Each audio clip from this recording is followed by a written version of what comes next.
আমি এতক্ষণ আপনাদেরকে autosum, logic, text, date and time, lookup and references, এই যে ক্যাটাগরিগুলো, এই ক্যাটাগরির সংগুলো সম্পর্কে বেশ যেগুলো এসেনশিয়াল এবং যেগুলো অ্যাডভান্স সেসব ফাংশনগুলো নিয়ে আমি আপনাদের সাথে কথা বলেছি এবং সবগুলোরই মোটামুটি উদাহরণ আমি আপনাদেরকে দেখেছি এবং প্র্যাকটিক্যাল উদাহরণ। আর এখানে যে ফিনান্স সেকশনটা আছে এই সেকশনটা আরও পরে আসবে। আর এখানে নেক্সট আমি যে লেসনটা শুরু করব সেটা হলো ম্যাথ ফাংশন সামনে। এখন নেক্সট কিছু লেসনে আমি আপনাদের সাথে ম্যাথের যতগুলো ফাংশন আছে সব ফাংশনগুলো নিয়ে কথা বলবো।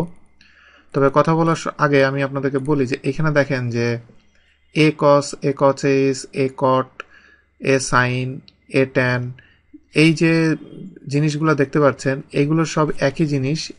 এরপরে আমি নিচের দিকে যদি যাই, এক্সপোনেনশিয়াল, লন, লগ, লগ 10, এই যে ফাংশনগুলো দেখতে পাচ্ছেন এই ফাংশনগুলো নিয়ে আমি কথা বলবো না, কারণ এগুলো আপনারা যারা ম্যাথের এগুলো দেখছেন তারা অলরেডি জানেন যে এগুলো আপনি ক্যালকুলেটারে ভ্যালুগুলা প্রেস করলেই সরাসরি এগুলো চলে আসে।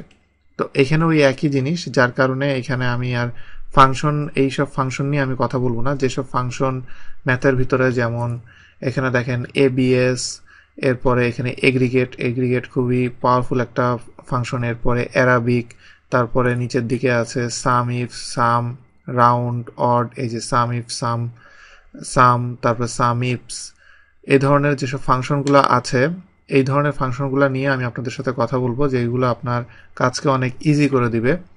তো নেক্সট লেসন থেকে আমি এগুলো নিয়ে আপনাদের সাথে কথা বলবো।